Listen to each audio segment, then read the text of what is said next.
What's up?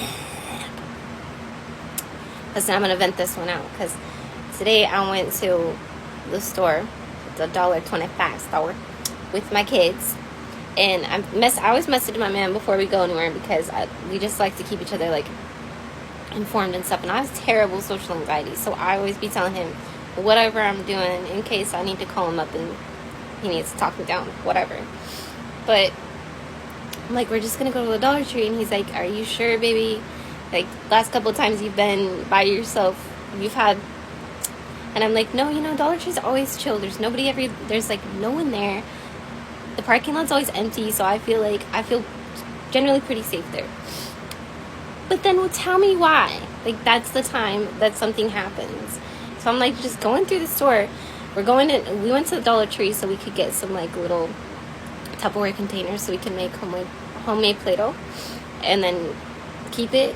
But my kids, especially my youngest, she's pretty like crazy in public, and she's running up and down the aisles, and I was like, girl, you need to settle down, because it's hard for me to keep track of 3 of you guys when there's only one of me. Like, this is my mindset, absolute safety for my kids. It's not me being a biatch, like it's literally me like being safe. And so I told her like 3 times, stop running away from me.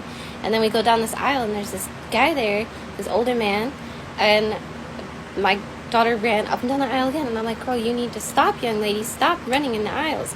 And he's like, oh, you need to chill, ma'am. I raised 3 daughters of my own, and girls run. That's just what little girls do. And then I just kind of gave him a look like, man, back off, like, whatever. And then I just ignored him, moved on. But anyways, he follows us through the freaking store, and like just kept giving me weird ass looks every time I said anything with my kids. It was like looking at what I would put in the basket, and like it was just getting uncomfortable. So I'm like, you know what, we're gonna go. So we get up to the line, and of course he makes sure he's behind us, and he's like asking my son like, well, what did she get you? And he puts on his little puppy eyes like kids do, like, oh, she didn't give me anything. Bro, we weren't here to get toys or nothing, so whatever. But anyways, I'm just like, can you please stop talking to my kids? Like, stop. And he's like, I'm a vet. I'm a USA resident for blah, blah, blah years, and just starts freaking out on me. And he's just like, you're so oversensitive, and you're the one who's wrong in this situation. And I was like, all I ask is for you to back off and stop talking to my kids, sir. Like, man, and my social anxiety when I left, I cannot even tell you. Like, I scratched up my freaking leg. I was like, it was so bad.